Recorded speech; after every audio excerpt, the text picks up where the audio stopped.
Hello everyone. Thank you all for watching the video. Wishing you all good health and peace. The sun hung low over the rolling hills of Willow Creek, casting golden streaks across the sprawling farmland owned by James Carter. At the edge of the property lie Diep, known simply as Diep to everyone in town, bent over rows of vibrant kohlrabi, her hands swift and practiced as she plucked the crisp bulbs from the earth. Sweat glistened on her forehead, but her face glowed with a quiet pride. "Hey folks!" she called out to a group of farmhands passing by, her voice bright. "Thanks for always cheering me on. Couldn't do this without you." The workers waved back, their laughter mingling with the rustle of leaves in the late summer breeze.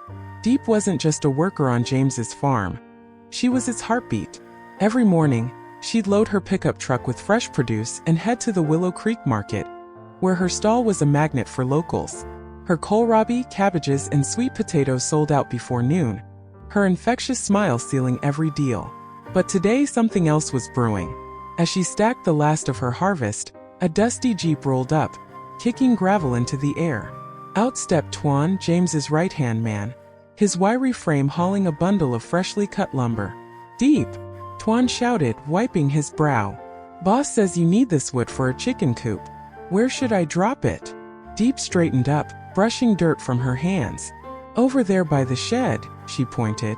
"But I can handle it from here, Tieu." "Thanks though." Tieu grinned, setting the wood down with a thud. "You're tougher than half the crew, you know that? Alright, I'm off. James has me running errands all day. Catch you later." With a tip of his cap, he sped off, leaving Diep to her thoughts. Meanwhile, across town at the Bean Haven Cafe, James Carter sat in a corner booth, his sharp blue eyes scanning the room. At 35, he was a man of contrasts. A farmer's tan paired with a tailored blazer, calloused hands flipping through a tablet of business reports. His family's farm had grown into a thriving enterprise, landing contracts left and right, roadside stands, grocery chains, even a deal with a fancy restaurant in the city. But success came with a catch. Cash flow was tight. Today, he'd called a meeting with Henry Voss, a local investor with a reputation for sniffing out good deals and bad risks. Henry slid into the booth, his gray suit pristine despite the dusty drive. "Coffee's on you, I assume?" he said with a wry smile, signaling the barista. James chuckled. "Always. So Henry, I'll cut to the chase. My company's on fire. $125 million in revenue last year. Big projects lined up. But we're short on capital. I need $20 million for 20% equity. What do you say?" Henry leaned back, sipping his espresso. "That values you at $100 million. Bold. What's the catch?" "Operating costs." James nodded, unfazed. 70 to 80%. We've been pouring cash into marketing, billboards, social media, you name it. It's why we're drowning in orders. Henry's eyes narrowed. 80%? That's a red flag, James. I don't throw money at promises. I need books, contracts, hard numbers. You know how this works. James leaned forward, his voice steady. "Fair enough. But here's the kicker. Partner with me and those permits you wait years for? They'll clear in months. The Carter name opens doors around here." Henry set his cup down, considering. "Tempting. Prep the docs, revenue breakdowns, project pipelines, the works. I'll think it over." James smirked. "You won't regret it."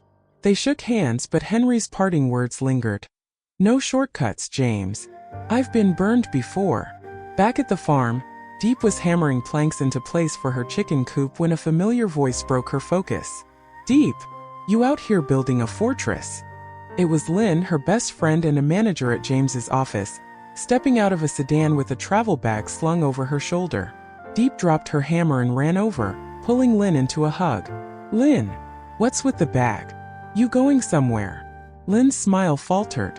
"Yeah, about that. I'm transferring to the Denver branch. New job, fresh start. I came to say goodbye." Diep's heart sank. "What? Why? You're leaving me here with these sweaty farmhands." Lynn laughed, but her eyes were misty. "It's complicated. Some stuff at work I can't talk about yet. But listen, Diep, you're the strongest person I know. From day one I saw it. You don't chase money, you live real. I admire that." Diep blinked back tears. "You're gonna make me cry, you jerk. Promise you'll visit." Lynn nodded. Only if you promise to marry James someday. You two are perfect, he's all business, you're all heart. They hugged again, clinging to the moment, before Lynn climbed back into her car. Take care, Diep. You're my rock. As the sedan disappeared down the road, Diep whispered, You too. Days later, James showed up at the farm unannounced, a rare break from his endless meetings. He found Diep in the old kitchen shed, stirring a pot of stew over a rickety stove. Diep, he called, stepping inside. This place is a fire hazard. I had the crew build you something better. He gestured outside where a gleaming new kitchen stood, stainless steel counters, a sturdy gas range, the works. Diep's jaw dropped. James, you didn't have to. Why? He shrugged, a rare softness in his eyes. You're not just a worker here. You keep this place alive. Speaking of which, how's that book I gave you? Diep blushed. Chapter 5. Tricky. All those big words. James grinned. Come work for me inside, not out here. I'll teach you. You've got more potential than you know. Diep hesitated. What if I mess up? I'm no office girl. I don't even have a degree. James crossed his arms. Degrees don't harvest kohlrabi or win over a market crowd. You've got grit. I need that. She smiled, a spark igniting in her chest. Okay, I'll try. Weeks passed and Diep found herself splitting time between the farm and James's office, learning spreadsheets and contracts under his patient guidance. One evening, as they pored over a stack of papers, James's phone buzzed. Henry Voss. James, Henry's voice crackled through. I've reviewed your numbers. Costs are high, but the pipeline's solid. I'm in $20 million, 20%. One condition, I want to say in cutting that marketing fat. Deal. James shot Diep a triumphant look. Deal. Welcome aboard, Henry. Hanging up, he turned to her. See? You're my lucky charm. Diep laughed. Nah, you're just good at this game. But the real test came at the market the next day. Diep arrived with her usual haul, only to find a rival vendor undercutting her prices. The crowd thinned, her stall eerily quiet. Panic crept in, 70% of her sales went back to the farm. If she flopped, James would feel it too. Then an idea struck. She grabbed a megaphone from her truck and climbed onto a crate. Folks! Free samples today. Taste the best kohlrabi in Willow Creek. Buy 3 get 1 free. Heads turned. Soon a line formed, her stock vanishing as fast as she could bag it. That night, James found her counting cash at the new kitchen counter. Heard you saved the day out there, he said, leaning against the doorframe. Diep grinned. Had to. Can't let you down.